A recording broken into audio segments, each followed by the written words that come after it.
This episode of Every Trade, Behind the Build, is brought to you by Greggs. Not really. This is Every Trade, Behind the Build, episode 68.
So welcome back to another episode of Every Trade, Behind the Build. Hope you've had a good week, guys, and hope you're having a relaxing weekend. I'm down here at Project Grange, and honestly, the boys have absolutely smashed it. Adam and Eve, I can't believe how fast they've got this brickwork up, especially because we've not had perfect weather, albeit today is really nice. I'll walk you around the job in a minute and I'll show you where we're up to, but honestly, the first lift of scaffold is up, as you saw in Wednesday's video, and they're cracking on. We've also got the chamber floor in as well, and that wasn't as straightforward as it should have been. Basically, there was a mix-up with the timbers. We ordered the wrong size timbers, and the guys started trying to put it in, and Hollywood's got a bit of footage of it now. Didn't quite go to plan. That happens. Even though I think we're good at what we do, even we make mistakes all the time because we're only human. So let's have a look around the job. So what's happening here, Adam's actually clearing out the cavity. Obviously, when you're jointing up and you're laying your bricks, mortar will fall down in the cavity, and cavities have to be clean, but they have to be super clean here because the interlocking insulation that we now have to fit to get the 100mm cavities won't join together. So Adam, he's doing his Mrs. Hinch, you know who she is? Yeah. Yeah, he's doing his best Mrs. Hinch, and Adam's going back to the gym, by the way, and I've said if he ever needs any sort of like PT or anything like that, to give me a shout. What do you reckon about my new garms anyway? I've actually been inspired by the man himself, although I've gone for a high-vis version. I'm going to roll these out. I've actually, I think I've sold out Amazon because I bought so many the other night. So yeah, I like these. These are good. Makes me feel a bit more manly as well. So yeah, this is what used to happen. You used to be able to use like a mineral wool, 100mm, but you can't now. Essentially, it's really, since the regs changed last year, I think it was 22? Was it 22, 23? 22. Yeah, 22, the regs changed. They really want 150mm cavities. That's what they specify a lot of the time. But you can use, if you use a specific version, this interlocking PIR board, and make sure it is interlocked. And you've got to leave a 10mm gap as well, Adam. Yeah. 10mm gap, air gap as well.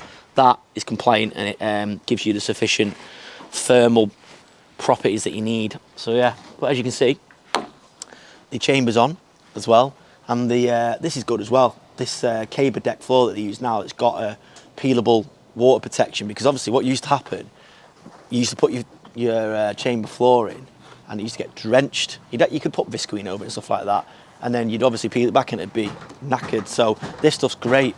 The lads have taped it as well just to protect that edge there, because obviously we've not finished yet. The guys will need to infill these joists, but yeah, as you can see, Adam doing a great job of cleaning the cavities. So I'm not the only one with fresh arms. My man Hollywood, there you go, Chris Cam. He is looking fly. Look at that. Look after our staff. He's looking pretty good there. Over in Liverpool, Niall, Hollywood of Liverpool, is off this week. So Alex has dusted off the DJI and he's shot a little day in the life of himself. And I think it's going to be interesting, this, because he's got a very varied role in that. He's a property developer, mainly. He runs Preferred over there on the ground with Mick and the team there. And he's also a builder, because essentially we are building contractors over in Liverpool as well. So yeah, he's got the DJI out and he's going to take you along for a little day in the life of Mr. Alex Riddick. So I thought it would be good if I give you a little update behind the scenes about sometimes what I do. So I'm just heading out now to go and have a look at a couple of jobs. I'm going to head over to Greenbank first and see what's going on there, checking on Dad and Lad Ross and Ray, and then I need to just catch up on Adelaide and see how we're getting there so they can move across into that. So we'll have a look how we get on today, but weather's good, and I've got a bit to do in the office as well, so I'm just going to try and make it quick and get round and show you what we do. So just on Greenbank Road, as you can see. Outside the shop. So just gonna have a little look inside, see how we're getting on. Now I know the lads have all been done. The plasters are coming back on the weekend, they said, to finish off the ceiling and get the ceiling in. But they said everything else was done, so I'm gonna have a little look now, see what it looks like. As you can see, most of it's done apart from the ceiling. A little bit of board that's been left off just there. Don't know what that's for, but they're going to board up to where the shop front's going to go as well. We're going to leave this wall off for now, because that's our access in and out here into the shop until the new shop front goes on. When that shop front goes and the new one's on, we'll then block this up, square off into there, because at the minute it's on a bit of an angle. Got a bit of a kick on it, so just going to straighten that up, and then we'll skim that wall in one go. But as far as the rest of it goes, it's looking well. A little lighting well there, it's got the glass to go on now. Down at the back, a little kitchen in there, ready to roll. Bathroom, only plastered the ceiling, so we leave all the walls unplastered because we've got to tile it. Obviously we've got to box that waste pipe in as well, put some fixings on to keep it in place. But yeah, you know, it looks okay so far. And then in the basement, Mad, talk onto the camera, like this, walking around. Oh, next to Niall, doing it with me. But down here, nice and bright, all skimmed out, all done down here really now. The box is in on the floor as well, we chased it in. Obviously just need to screed that back in now. But yeah, looking good. So, looking good, good milestone. I love it when it's been plastered, every single job, because you know you get into the end, and it's the exciting part. All the messy walls and all that are all covered up, everything's nice and straight and square, and you can see the actual layout for the first time properly of what you're gonna get and what it's gonna look like. So it's the exciting part, and you know when you get into less mess on a job as well. So a lot more exciting for all the trade as well, doing all the second fix, because that's always better than your first fix as a tradesman. Nice, clean, easy work compared to the messy, dusty stuff at the start. But yeah, let's go and have a look upstairs and see how Dad and Lad, Ross and Ray, will get on. Is it dripping? Hi mate. I'm to crouch down here. Just talking to the camera. It's alright mate. Where's the glue dripping? dripping there, isn't it? Sound avoid this glue. So new height in, yeah.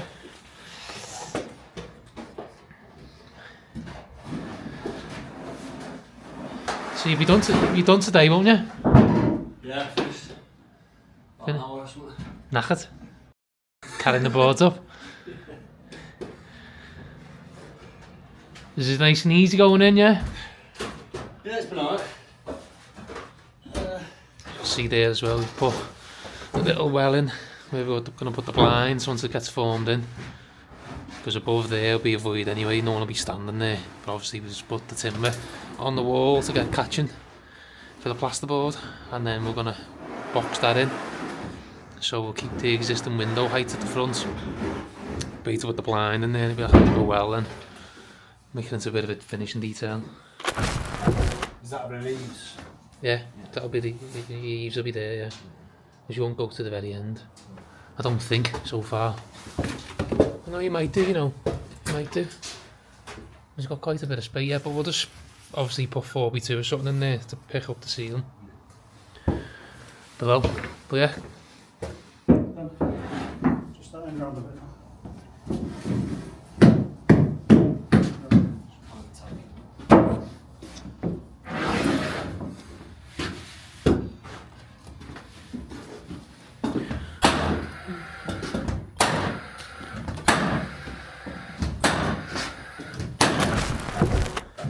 Christian is normally good at ordering materials. I know he's going to watch this now and laugh. He always orders just a little bit less than what's needed sometimes, or just on the dots, because if it's the case going to pick 1 or 2 lengths of timber or 1 board or a couple of pieces of plasterboard, he'll just shoot and get it rather than having too much extra and we're like trying to move around all the jobs. But the insulation for the rock wall, there's 1, 2, 3, 4, 5, 6, 7, 8. There's 9 bags extra. Obviously we'll use it on the rest of the job, but we didn't have to buy it just yet, and now it's going to be having to be moved around the job. So I'll show you.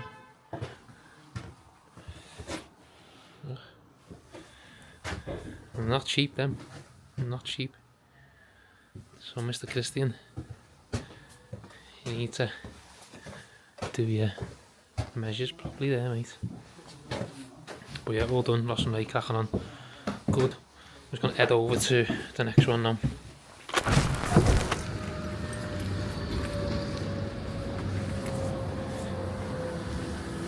So yeah, going to head over to Adelaide just to see how they're getting on ready, because Ross and Ray, once they finish that floor, which should be done today, they're going to then make a start on the ground floor in Adelaide. So just going to get set off now, head over there and see if the boys are cracking on ripping out the existing floor. So we're now in Kenny Fields, Kensington Fields. It's great today, cold but sunny, dry. So I'm just walking to this one now. See how the lads are getting on. I can see they've ripped most of it out now. Just filling the skip. Obviously loads of wood left to get rid of as well. So we're going to see how they're getting on. So as you can see, ground floor is gone. You can see there, that first floor is in, what we showed you. And then now, if you took the ground floor out so you can see right down into the basement. Look at that. So the lads are just finishing ripping it out now, getting all the waste out that was down there and all built in underneath the floor. And then what we'll do is, we'll frame in exactly the same way we've done up the floor above. Put the joists across the wall, make the wall plates, and then come across with each one. Form a well again, for the basement stairs to go down. And yeah, got to get the electrics moved down, and the gas has already been moved down, I'm told. They just transfer the money to one of the lads, and of course if they find the first, you know, payable cash machine. Took out? Yeah, so I lost it £2 already. Have you been? Manchester, Alex, I pick up the new one. The new one? New Better one. or what? Same. Same? Exactly same. Just more storage in the cabinet. Yeah. Just show them now looking on here. Yeah. Oh, I need to chase in Kelly because he promised me for yesterday already. What? Move the lucky dog. Oh, yeah. But yeah, so this will be done today, won't it? Yeah, don't do that yet. Ready for us and ready. Hat tomorrow. So what are you going to do with that day? Take that off? Take it off again, yeah. And tomorrow probably then Fisher. Get the gear here. Probably 2 o'clock, 3 o'clock. Oh yeah, sound.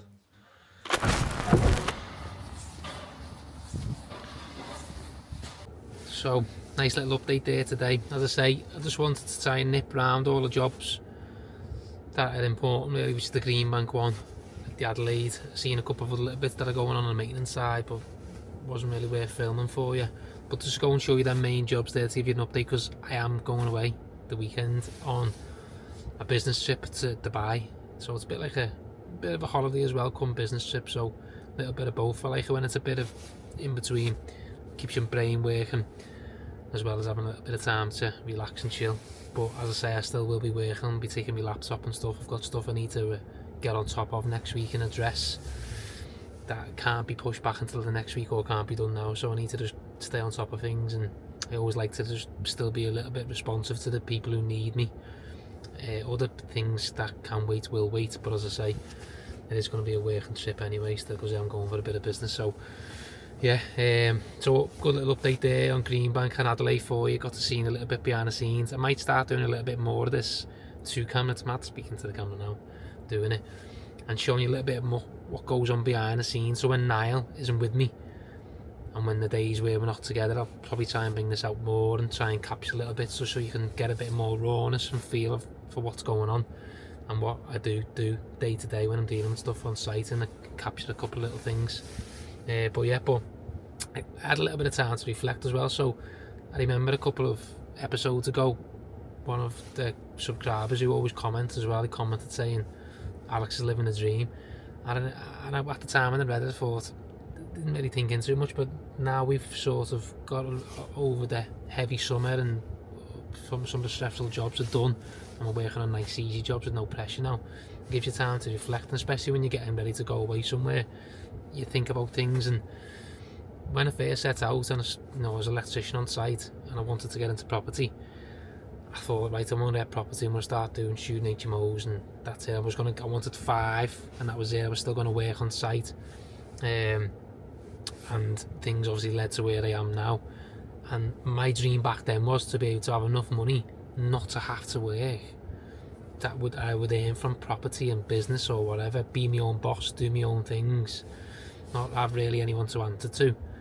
And I'm past that stage now, really. Like, me and Chris now could just stop doing what we're doing next week and say, you know what, we've had enough, live off the property that we've got alone, and be happy, and live off the businesses and have people in place to run them, and just take a step back and not be on the ground day to day pushing it and driving things forward with the vision that we've got. But because we have got that vision, and because we have got bigger plans, it's just not in our nature to do it. We're not wired that way. It's always on to the next thing, and it's a bit like human nature. It's like anyone who does a goal for themselves, whether it's going gym, trying to lose a bit of weight, stopping drinking, eating better food, stop smoking, any goal that you set, as soon as you've hit that target, your brain's already wired to be on to the next thing. You're already thinking, what am I going to do next? And it's the same with business. You have goals in mind and you think, I want to earn X amount a month, or as long as I get X amount a month covered, I'm happy. But as soon as you get to that, you're on the next thing. And it's not about being money orientated, because I'm not that type of person. Money is a tool, in my opinion. It's not something that I obsess over, but it's a tool that I use, just like any tool in a toolbox. A screwdriver, a spanner, you need certain tools there to assist you in doing what you need to do. If you turn up to a job and you haven't got the correct tools, straight away you're at a disadvantage and you're struggling. You spend a lot more time and energy doing something, and you could be doing other better things. Whereas I see money as the exact same thing. What you earn and what you have coming in opens more doors and gives you more opportunities to do things, whether that be in business, for family, for people who you work with, family, friends, colleagues. And then it opens all the doors up in terms of business, in terms of what you can buy and not buy, and lifestyle. Obviously, the more money you have, the more things you can and can't do, and it does change people. But I think as long as you keep yourself busy and active and in business or in whatever you love to do and you like to do day to day, it'll keep you on the ground. And me and Chris like every day we push each other to get where we need to be, and it's not like I message you, you know, you need to do this or we should start pushing each other. It's just a natural thing that gets done. Seeing Chris driving the aggregates yard alone, there's enough to push me to make sure I'm pushing preferred joinery. Chris doesn't get much involved in that, same way I don't get much involved in the aggregates, but in tandem we're working together. Spinning, it's mad. In tandem we're working together to get things where we need them to be, and having that vision together side by side and pushing with different strengths, you know, it's the key for anyone who's getting into business. But yeah, I'm getting too deep there in these car talks here, and like Chris gets into them now. As I say, so yeah, I am going away for a few days. I might show you a little bit of it if I get a chance to, so you can see what I get up to. And as I say, I like going to Dubai because it makes your vision go even bigger. I like going to places like that, or places that are really excelling and the growth is there. Like over there, the growth and the mindset is like 24/7 networking over there, in my opinion, for people who are there, who are living and working.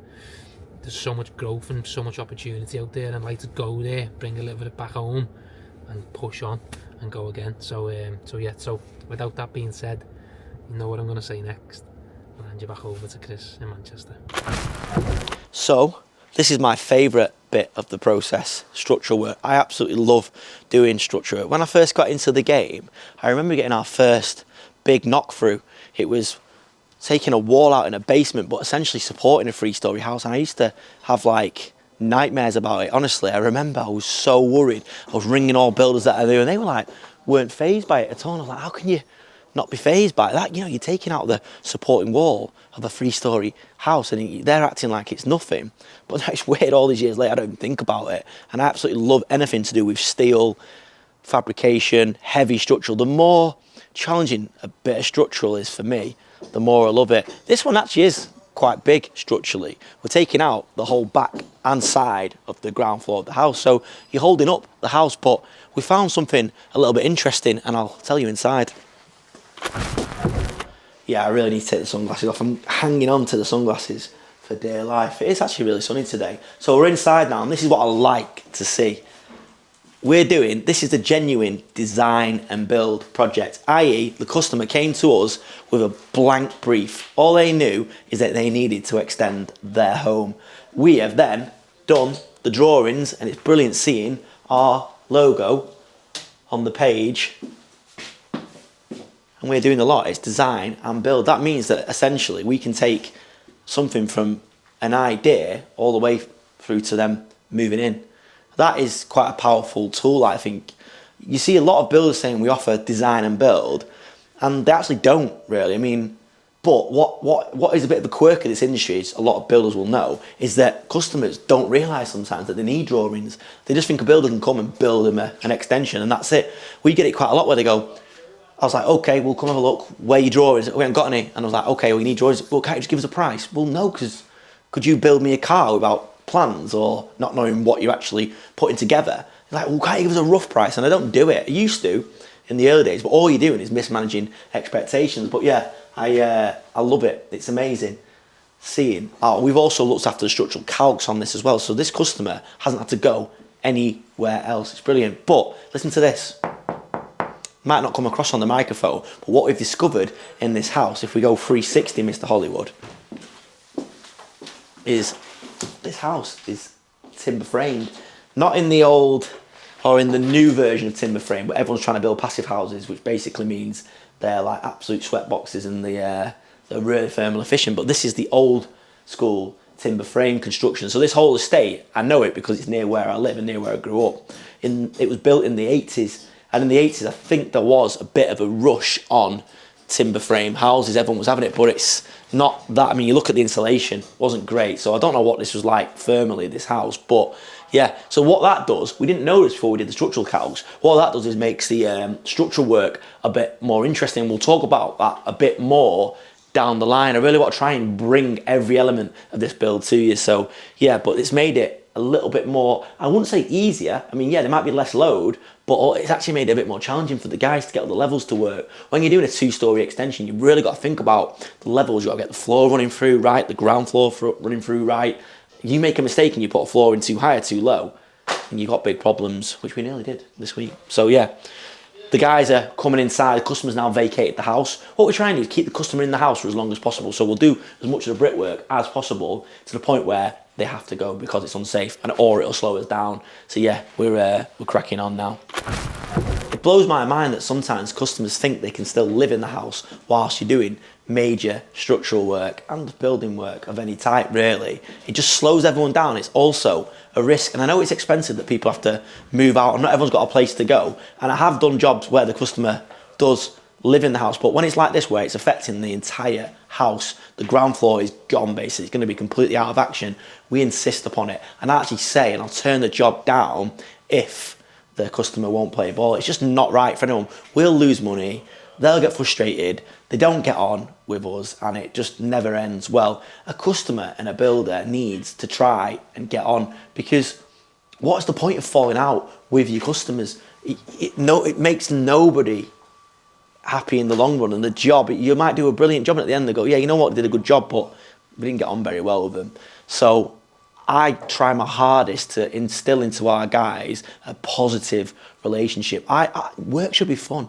I used to have it where all my customers have my number, and we'll get WhatsApp at 11 o'clock at night, what's happening tomorrow, what's this, what's that. Now I banned WhatsApp as much as possible in our business. We still use WhatsApp to speak to our guys, that side of things, but if customers want to talk to us, they've got to do it on our platform, Builder Trend, our project management platform, because it's basically like WhatsApp. They can send images, they can see everything. They've got a full portal, they can see what they've spent. Any variations can be approved, any extras, and it just keeps everything. So if you do fall out of your customer down the line, you've got a full paper audit. And also, I believe that my guys should finish, clock off at 5 o'clock, 4:30, go home and have their own personal lives. They shouldn't have to worry about getting a WhatsApp from a customer. I don't want to deal with it. If I want to work outside of work hours, that's my choice, and I want to use that to do positive things like try and build the businesses, not have to deal with a customer upset because we've left a little mess in the front garden. But yeah, it's hard, and I guess it's easy for me to say that because I've been doing it for a long time now, where, you know what, we can be a bit more selective about who we work with, and I genuinely almost interview a customer. I try and meet them on the bigger stuff, especially the extensions, and try and see if they're a right fit for us or if we're a right fit for them. They might not like us. I think it's so important. If someone's about to give you probably the biggest amount of money they've ever spent apart from the house itself and trust you with, you know, their future, then they should want to meet us and make sure they'll be happy with us, because there will be tough times. Having building work done is one of the most stressful things ever for anyone, and that's not lost on me, and it's not lost on me that people give us hundreds of thousands of pounds to do it. So I think communication is so important, and explaining from the start that, look, it is going to be stressful, there might be times where we have crosswords, but as long as they know we want what they want to spend the right amount of money, get value for money, and have a brilliant product. We want to produce an amazing job and hopefully make a little bit of profit, because ultimately that's why we're here. Profit is not a dirty word. Over in Abersoc, which it's really hard, I'd love to get down there more, I'd love to send Hollywood more, but it literally is a 6-hour round trip, and it's just not right for people to go down there, film and come back. We will, as the job progresses, get over there, we'll stay overnight, might even have a night out with the boys, and maybe we'll film that. But this week, Dale, the human Swiss Army knife, has gone down to do some fabrication. What a guy he is. Also, have a look at the digger whilst he was there, as you saw in Wednesday's episode. He has shot some stuff on his GoPro, and we're going to bring that to you now. Also, Adam and Steve, or Adam and Eve, as I like to call them, the boys took one day off this job to build the extension. Build an extension in a day. Let's have a look.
smashing it there.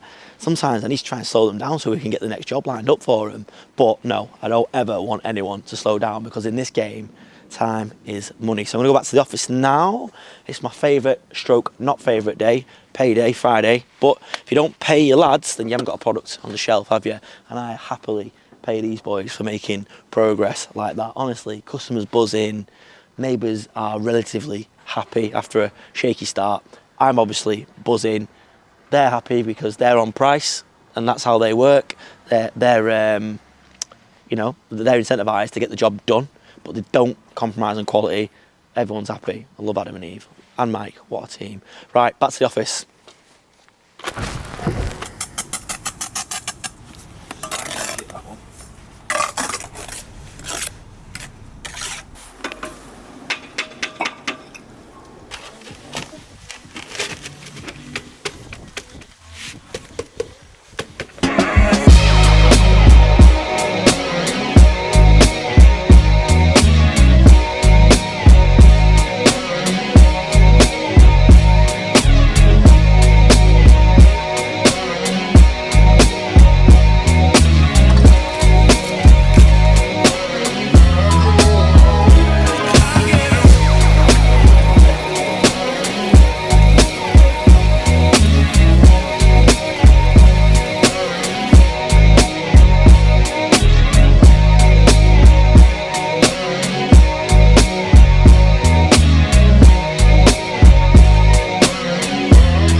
So I'm back at HQ now, actually just in time for the heavens to open. I don't get it. What is it with Manchester where it can be beautiful sunshine, sunglasses on in the morning, and now it's absolutely chucking it down.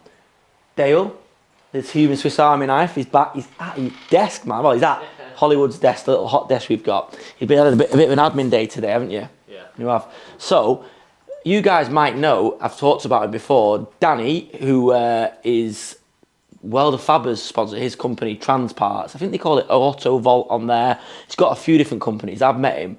Lovely guy, really successful, but really open and genuine. Well, he has a parts company, and he showed us how to use it, set an account of them, and we tried it for the first time properly today. So normally we've been buying from another supplier of parts, and they're great, they look after us, but we thought we'd give these guys a try. So, but they've got a back-end system, which is great. So Dale, just tell us how it worked, if you can remember, even though I did it for you. Yeah, so basically you just put your reg in, ask what you want. It will then go to them, someone in their office anyway. And how did it take for them to someone to come back to you? Oh God, it must have been 10 minutes, I think. So 10 minutes, yeah, so it's pretty quick. And it was actually a little bit over the other price that we had. There was reason for that. We found out it was actually better quality of parts and stuff. Yeah. But we went back, didn't we? Yeah. There's a messaging feature. We tapped in and said, could you match X, Y, Z, the other thing? And they came back and, did they match it or beat it? Yeah, they beat it, yeah. By how much?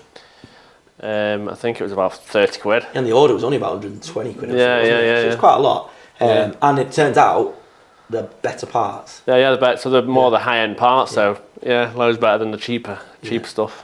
So we're not sponsored by these at all, but we will hand out good praise where it's deserved, and that is Slick. And the stuff's come, hasn't it? Yeah, it's there now. Yeah. How long did it take? I would say it's a couple of hours. I don't know where they're based, but it blows my mind. There's something about the auto parts industry which is amazing, that it's because the standards set so high across the board anyway. You order something and it literally comes straight away. Whereas if we order some building materials, I mean, to be fair, that's getting better, but heavy building materials, we're waiting 2 to 3 days. And it's something the same with the electrical industry as well. If you order something with the electrical industry, like the rep will bring it. That's probably because it's small parts, but yeah, this is a really good bit of kit to give us full transparency. There's also a full back end as well, where you can go back onto previous orders. It keeps all your orders archived. It's great. So yeah, it's give it a try if you're buying parts. It also does plant. Obviously they do HGV. That's how Baz knows them as well. And like I say, Danny's a really sound guy. He just messaged me there, thanked him for the service, and he said, ring me anytime. That's the owner of the company. It's a busy guy.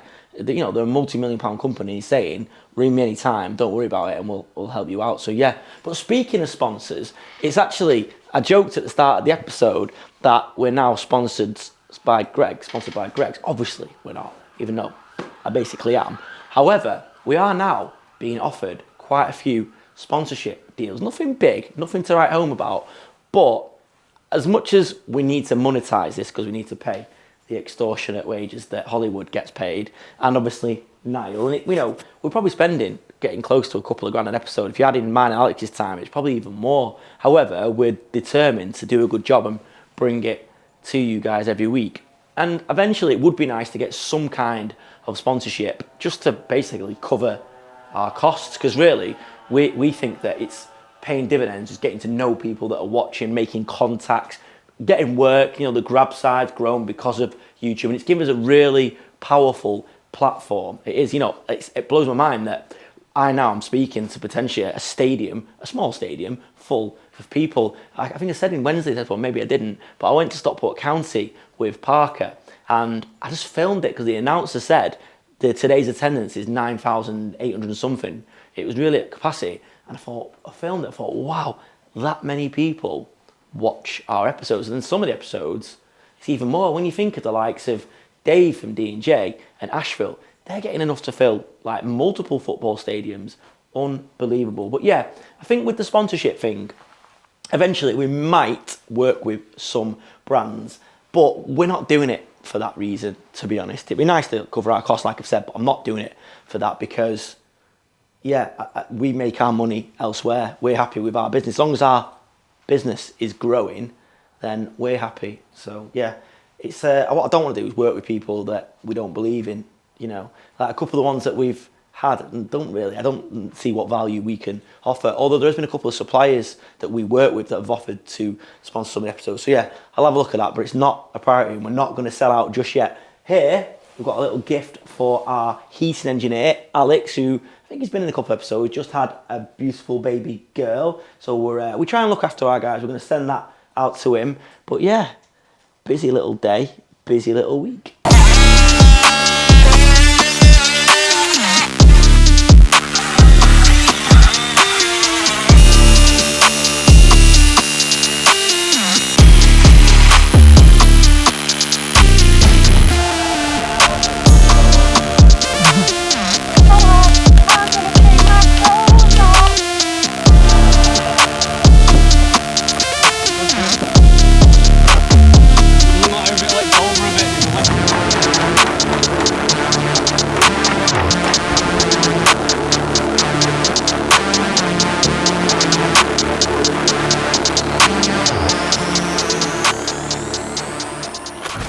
So back at my desk now for the first time today, really. Going to catch up on a few bits.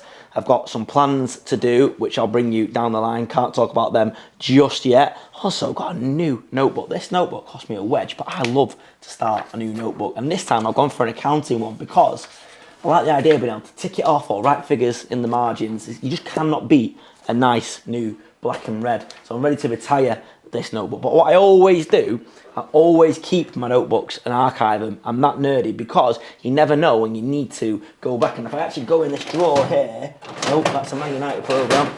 In this drawer here, I've got an old notebook from a bit ago here. Another old notebook. When does this one date back to? This one, 2018, yeah. I've actually somewhere, I don't know where I've put it, but I've got my notebook for the day we started. So yeah, I've kept them all. I mean, I don't know why, because I cannot read my own handwriting, but it's really nice to go back and reflect on you sort of like where my head was at that point there. It's like this one goes back to, what? I'm nerdy as well because I date them. So this goes back to 2021 and just listing the things that I was doing back there. This is before any idea of YouTube, but I can see during this time here, this is when we were going through sort of financial struggles. I remember it. And I'd write little notes to myself like, keep going. Or, and I knew that I'd look back on those notes years down the line and it'd be good to go, God, yeah, we were there, weren't we? So yeah, it's interesting. It's like, this is like my version of a diary, basically. What has basically surprised me as well was the very small value tasks that I used to give myself. I used to just email this customer, I won't mention their name, and confirm this. It's like, now I'm really good at delegating that stuff and I've got better at delegating and I've been able to do so much more as a business owner, but I would micromanage almost everything. Like I used to price jobs, I've got here, price, Waterside, which was a job. You know, jobs that I wouldn't do anymore, and chase things, and yeah, it's crazy really. I used to, that's all about the vans, I used to insure every single van individually. I've talked about it before, it was a nightmare, but yeah, that's the Scud system there. Write it down and then highlight it once you've done it. I don't know why I don't do that, I need to do that more. But yeah, bit of a weird, nerdy rant, but yeah, I always keep my notebooks forever, because you never know when you might want to refer back to them for a fact, or you might basically want to look at how far you've come. Wrapping up the day now really, KTM has gone off on his travels. Danny B, the estimator, the man that's too good to be on camera, has gone away on his holidays. TB's left the office, so it's just me. Dale's wrapping up for the day. Our kid's gone, so yeah, it's just me in Hollywood. But it's been a quiet week. It's funny, this period now leading up to Christmas is kind of a bit of a lull. And my job and KTM's job is to make sure that we've got a nice sort of parcel of work to run us into Christmas, and then those first few weeks out of Christmas, early Jan, you've got to make sure you have stuff booked in so you can get the ball rolling again, because basically people are still asleep and in holiday mode early Jan.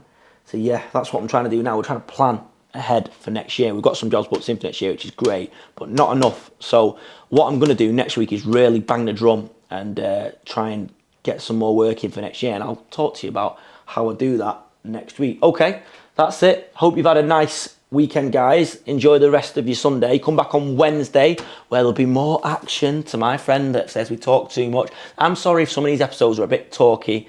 As I say, that's our content. I'm trying to bring value, and yeah, basically all I can give sometimes are my words and my thoughts. I'm not a tradesman. If I was a tradesman, I'd be there now showing you how I do it. If you want action, have a look at my mate Ryan from Ideal Constructions videos. His channel's great and he's on it all the time. Same with Dave, D&J. They're on the tools all the time. This is called Behind the Build. And on that, please like and subscribe. If you're not already, please do. Just click. It's absolutely free. Come back on Wednesday. Have a great weekend, guys. Thanks for watching.